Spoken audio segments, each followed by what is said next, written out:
Tout à l'heure, sur notre antenne, cet après-midi, Bernard-Henri Lévy affirmait qu'il se dégageait de vous, je cite, une haine d'Israël et une haine de ceux dont Israël est le nom, c'est-à-dire en effet les Juifs. Vous avez souhaité réagir sur notre antenne.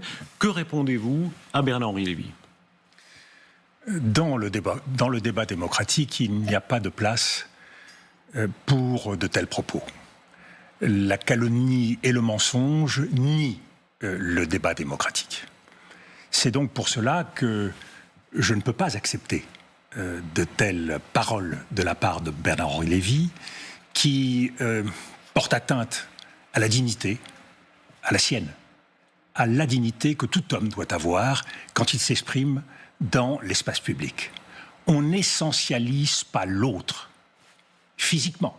Bernard-Henri Lévy parle de bave aux lèvres, parle de personnages furieux. Suivez le guide. On n'essentialise pas la pensée de l'autre en la travestissant, puisque M. Bernard-Henri Lévy veut faire de moi et de quelques autres des figures de l'antisémitisme moderne, parlant de déclarations sur l'euthanasie ou l'État génocidaire. Je sais que votre rédaction a collationné mes déclarations, et le travail était fait dans cette partie même de l'après-midi. Pas un mot, pas une phrase ne relève de ce type d'attaque. Pas une phrase attaquant personnellement qui que ce soit dans le débat politique. Et ça, c'est le deuxième point que je veux souligner. C'est celui de la responsabilité. Monsieur Bernard-Henri Lévy est un philosophe connu. C'est un éditeur. C'est un personnage public. C'est le président du conseil de surveillance d'Arte. Et à ce titre, il doit se tenir. Un homme, disait Albert Camus, cela s'empêche. Et puis il y a une question de courage. Quand Bernard-Henri Lévy jette ainsi l'anathème sur moi ou sur d'autres, il ne le fait pas à partir de mes argumentations. Je débat toujours sur le fond. Je débat à travers des idées. Et c'est bien pour cela qu'on veut me faire taire. C'est parce qu'il n'y a pas de réponse à ces idées.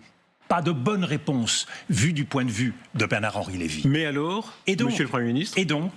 Et je termine là-dessus, on voit bien que le débat n'est pas du tout sur une quelconque question juive ou une question d'Israël.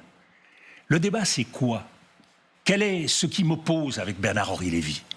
C'est la question de la guerre et de la paix. Et cela fait maintenant 25 ans, plus de 25 ans, que je dénonce des positions qui, épreuve sur la scène internationale après épreuve, Afghanistan, Irak, Libye, Sahel et j'en passe, ont conduit Bernard-Henri Lévy à s'engager au nom de la guerre. Et avec quel résultat ? Et là, je m'adresse à l'intellectuel. Regardez en arrière, monsieur Bernard-Henri Lévy. Il n'y a que du chaos, il n'y a que des morts, il n'y a que du sang. Et là, il vient réclamer sur votre plateau le droit de gagner. Mais de gagner quoi ? De gagner quelle guerre ? Pour faire quoi ? Et c'est là où je dis toujours la même chose. La force, quand on l'utilise, il faut le faire au nom d'une vision politique. Quelle est la vision politique aujourd'hui portée par le gouvernement de Benjamin Netanyahou ? Quel est l'objectif politique ? Est-ce que M. Benjamin Netanyahou accepte la formation et la création d'un État palestinien ?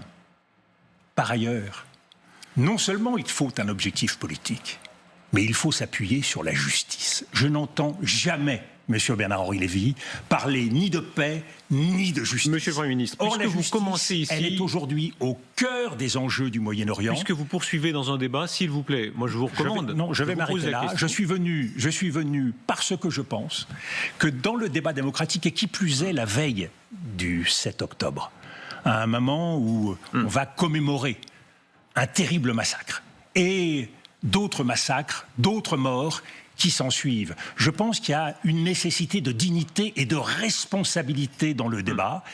Qu'on m'attaque sur le fond, je l'accepte. Mais tous les propos mensongers qui me sont prêtés, qui ont été dénoncés à travers les déclarations de BFM ou les amalgames de BFM et par l'ARCOM et par le Conseil de déontologie des journalistes. Maintenant tout le passé. Mais puisque personne ne le refait, Monsieur Rochebin, il faut bien que je le fasse.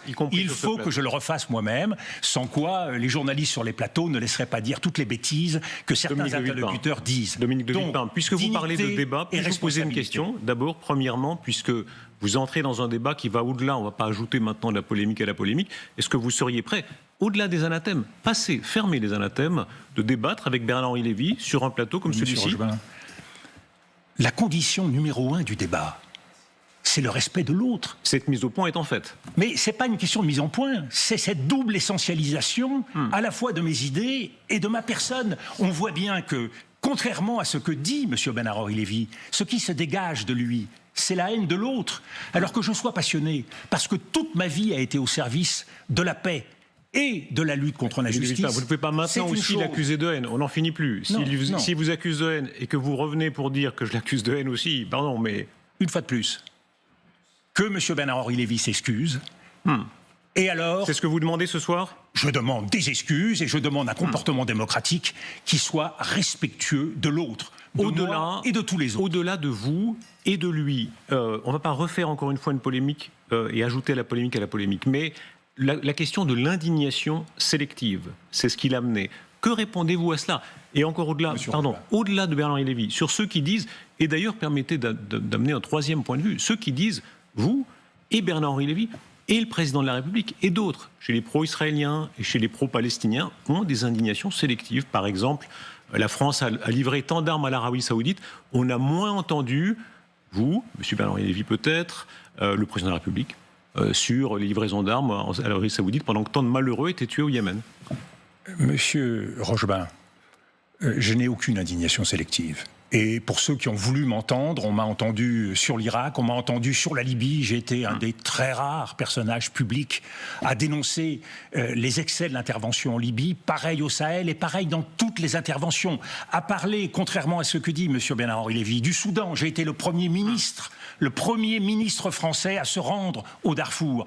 Et je le fais partout en Afrique, en Éthiopie et ailleurs. Donc, que M. Bernard-Henri Lévy ne suive pas l'actualité et soit un peu ignorant des questions internationales, c'est une chose, mais je crois que là-dessus, on ne peut pas dire n'importe quoi. Donc, aucune indignation sélective. Il y a par contre, M. Rochebin, et là je vous renvoie la balle, il y a des questions sélectives. Ce n'est pas de ma faute. Celle-là ne l'était pas. Ce n'est pas de ma faute si on m'interroge davantage sur les plateaux, sur la situation d'Israël et de l'Ukraine, plus que sur la situation du Congo, du Soudan ou de l'Éthiopie. Et je suis toujours ravi de le faire. Regardez les conférences que je fais, qui sont souvent retranscrites et retransmises. Elles évoquent toutes ces questions.